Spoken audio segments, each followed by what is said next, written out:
Good morning dear students. आज हम लोग फिर से जो पिछले क्लास में हम लोगों ने नाजीवादी शासन व्यवस्था क्या है और उसकी क्या विशेषताएं हैं, उस पर हम लोगों ने विचार किया था। आज के क्लास में हम लोग नाजीवाद से ही रिलेटेड जो इकोनॉमिक उसका स्ट्रक्चर है, जो आर्थिक व्यवस्था है, उस पर भी विचार करेंगे, क्योंकि यह भी हम लोगों के लिए महत्वपूर्ण है। इस प्रकार हम लोग नाजीवादी अर्थव्यवस्था के डिटेल्स को जानने का अभी प्रयास करेंगे। नाजीवादी व्यवस्था और फांसीवादी अर्थव्यवस्था दोनों लगभग समान विशेषताओं से युक्त थे। हिटलर ने जिस नवीन शासन व्यवस्था को प्रारंभ किया उसे नाजीवाद की संज्ञा दी गई, और फांसीवादियों की तरह उनका भी आधारभूत एक पार्टी और एक नेता का निर्विरोध अधिनायक तंत्रीय व्यवस्था थी, अर्थात one party and one leader. इन दोनों ही व्यवस्थाओं में स्पष्ट रूप से देखने को मिलती है। इस तरह नाजीवाद भी फांसीवादियों की तरह लोकतंत्रीय सरकार का घोर विरोधी थी, क्योंकि उनकी दृष्टि में लोकतंत्रीय सरकार न केवल फूट एवं झगड़ों को जन्म देती है, बल्कि इस शासन तंत्र में आर्थिक उन्नति उस रूप में नहीं हो पाती है जिस रूप में होना चाहिए, क्योंकि इसमें भ्रष्टाचार नेताओं के द्वारा किया जाता है, दल के द्वारा किया जाता है, हर स्तर पर भ्रष्टाचार व्याप्त रहता है। इसीलिए इन्होंने लोकतंत्रीय सरकार का घोर विरोध किया। न केवल नाजीवादियों और फांसीवादियों ने किया, बल्कि पूरी आम जनता भी लोकतंत्रीय सरकार के घोर विरोध में खड़ी थी। नाजीवादियों की आर्थिक व्यवस्था भी प्रायः फांसीवादियों के समान ही थी, और उनका मत था कि पूंजीपति और श्रमिक में विरोध न होकर उनमें पारस्परिक सहयोग होनी चाहिए। राष्ट्रीय हितों को ध्यान में रखकर जितने भी नीतिगत कार्य हैं वो होनी चाहिए, जिससे समाज के सभी वर्गों को उसका लाभ मिल सके, उनकी उन्नति हो सके, और समाज के सारे वर्ग के लोगों में आपसी समन्वय और तालमेल बनी रहे। उनका मत था कि यह कार्य यद भव्यम या लेसेस फेयर की नीति पर चलकर संपूर्ण देश का जो आर्थिक व्यवस्था, संपूर्ण देश की जो आर्थिक व्यवस्था है, वो नहीं हो सकती है जो यदभव्यम की नीति है या लेसेस फेयर की नीति है। यह राज्य के लिए हितकर नहीं है। यही कारण है कि जर्मनी में नाजियों के नेतृत्व में आर्थिक व्यवस्था में पूंजीपति और श्रमिकों के बीच अलग अलग संघ या सिंडिकेट्स बना दिए गए थे, जिसमें परस्पर विचार विमर्श हो सके, और यह व्यवस्था की गई थी कि राष्ट्र के आर्थिक जीवन के संचालन की वास्तविक शक्ति नाजीवादी सरकार के ही हाथ में रहे। स्पष्ट है कि नाजी सरकार देश की संपूर्ण व्यवस्था पर वास्तविक शक्ति उसी के हाथ में विद्यमान थी, उसी के हाथों में थी, और बाकी जितनी भी पार्टियां थी वे नाजियों की बातों को मानते थे। नाजीवादियों के हाथों में जब देश की संपूर्ण सत्ता आ गई तो उन्होंने ऐसी नीति बनाई जिससे देश का उत्पादन बढ़े, अर्थात जो आर्थिक नीतियों का उन्होंने ऐसा निर्माण किया, आर्थिक नीतियों का, इकोनॉमिक पॉलिसीज का, कि उत्पादन, प्रोडक्शन जो है वह तेजी से हो सके, और उसके लिए, उस प्रोडक्शन के लिए, उस उत्पादन के लिए उन्होंने संसाधन की भी व्यवस्था किया।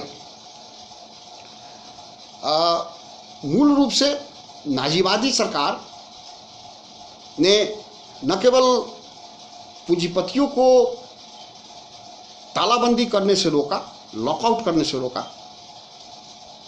बल्कि उन्होंने श्रमिकों को भी यह अधिकार नहीं दिया कि वे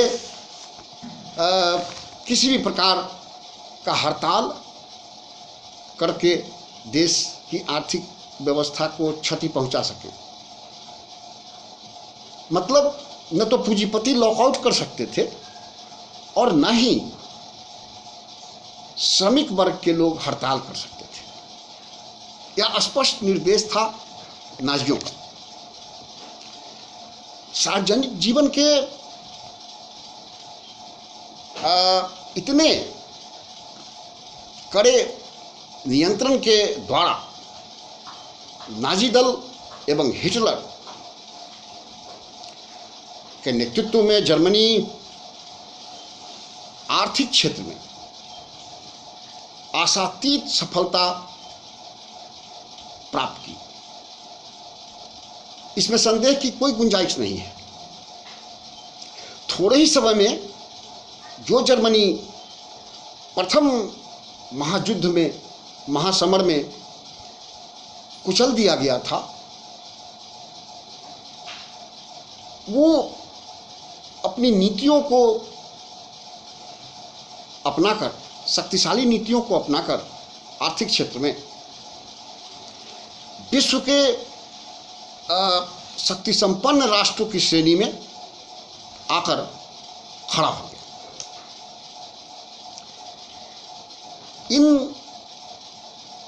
इसका कारण सबसे बड़ा यह है कि फांसीवादियों की तरह नाजीवादियों ने व्यक्तिवादी या भव्यम की नीति या लेसेस फेयर की जो नीति थी, उससे उत्पन्न होने वाली विनाशकारी व्यवसायिक प्रतियोगिता से और उसके दोषों से समाज तथा राष्ट्र की रक्षा करने का प्रयास किया। लेसेस फेयर की जो नीति थी, जो व्यक्तिवादी नीति थी, उससे जो राष्ट्र को क्षति हो रहा था, उससे रक्षा करने का प्रयास नाजीवादियों ने किया। पुनः नाजीवादियों ने इस बात की व्यवस्था की कि देश में आर्थिक जीवन का संचालन व्यक्तिगत हित साधन अथवा वर्ग हित साधन की दृष्टि से न होकर राष्ट्रीय हित की साधन की दृष्टि से हो। यानी पॉलिसीज ऐसी बनाई जाए जिससे राष्ट्र की उन्नति हो सके, राष्ट्र समग्र रूप से आगे की ओर, तेजी से आगे की ओर बढ़ सके। अर्थात इन्होंने व्यक्तिगत अथवा वर्ग हित के आधार पर उत्पन्न होने वाली संकीर्णता का दमन करके राष्ट्रीय हित के महत्व का प्रतिपादन कर सामाजिक एकता की भावना को प्रोत्साहित करने का प्रयास किया। सामाजिक एकता आर्थिक उन्नति के लिए आवश्यक कारक के रूप में कार्य करती है। इस चीज को नाजीवादी जानते थे, इसीलिए उन्होंने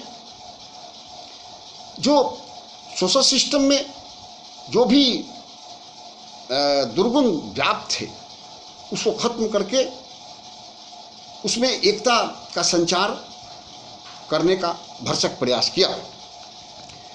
इसके अतिरिक्त नाजीवादियों ने लोकतंत्रवाद की दलीय शासन की उपादेयता में विश्वास न करके राष्ट्रीय हित को दृष्टि में रखकर केंद्रीकृत शासन व्यवस्था या सेंट्रलाइज्ड गवर्नमेंट में अपना अटूट विश्वास व्यक्त किया, जिसका परिणाम दुनिया में देखने को बाद में मिला। इस तरह वर्ग संघर्ष या क्लास स्ट्रगल के स्थान पर इन्होंने क्लास कोऑपरेशन या वर्ग समन्वय पर आधारित ऐसे सामाजिक व्यवस्था को स्थापित करने का प्रयास किया जिसमें समाज के सभी वर्ग राष्ट्रीय हित साधना में अपना अपना सहयोग और योगदान दे सके। इन सबों का परिणाम यह हुआ कि जर्मनी तथा इटली अत्यंत अल्पकाल में आर्थिक महाशक्ति बन गया और ऐसा लगने लगा कि कहीं नाजीवादी या फासीवादी विचारधारा विश्वव्यापी विचारधारा का रूप ग्रहण नहीं कर ले। यह संभावना व्यक्त की जाने लगी दुनिया में। स्पष्ट है कि नाजीवादी एवं फासीवादी अर्थव्यवस्था में संघों का कार्य या सिंडिकेट्स का जो कार्य था वह आपसी मतभेदों को ही दूर करना नहीं था, बल्कि उसका कार्य यह भी निश्चित करना था कि उत्पादन कितना और किस प्रकार का हो। क्वालिटी को उन्होंने ज़्यादा प्राथमिकता दिया। प्रोडक्शन तो बढ़े, क्वालिटी बेस्ड हो, जिसमें उत्पादन क्रिया व्यक्तिगत अथवा श्रेणीगत हित साधन की वस्तु न बनकर रह जाए, बल्कि इससे राष्ट्रीय हित या नेशनल इंटरेस्ट की साधना हो सके। स्पष्ट है कि शक्ति के क्षेत्र में, आर्थिक क्षेत्र में इतनी उन्नति करने के बाद, सैनिक क्षेत्र में उन्नति करने के बाद और शक्ति का अत्यधिक केंद्रीकरण आवश्यक रूप से उसके दुरुपयोग को प्रोत्साहित करता है। और यही स्थिति जर्मनी में भी हुई। अधिनायक तंत्रीय ढंग की शक्ति प्राप्त होने के बाद हिटलर तथा मुसोलिनी अपने अपने देश में मनमानी करता चला गया। उसके साम्राज्यवाद की पिपासा और इच्छा दिन पर दिन बढ़ती चली गई। और साथ ही साथ शांति तथा बुद्धिवाद से उसका भरोसा समाप्त होता चला गया। शांति में बिल्कुल विश्वास नहीं था और जरूरत से ज़्यादा बुद्धिमान लोगों से उसको चिढ़ था, इन दोनों को, हिटलर और मुसोलिनी दोनों। पुनः आम जनता की स्वतंत्रता छीन ली गई तथा सैन्यवाद को अधिक से अधिक मजबूत करने का प्रयास प्रारंभ कर दिया। अंतर्राष्ट्रीय संगठन का विरोध करना और अंतर्राष्ट्रीय संगठन के किसी भी प्रस्ताव को न मानना उसका आवश्यक गुण बन गया। इन सबों का परिणाम द्वितीय महासमर के रूप में हमें देखने को मिला, जो 1939 से लेकर 1945 के बीच में दुनिया के लोगों ने देखा।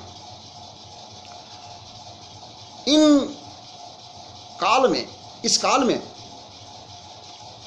इटली तथा जर्मनी दोनों ही अपनी नीतियों के चलते, अपनी पॉलिसीज के चलते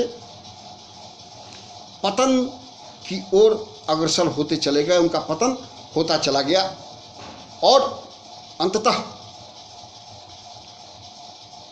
द्वितीय महायुद्ध ने इन दोनों का पतन सुनिश्चित कर दिया और इन दोनों का अंत हो गया। Thank you very much.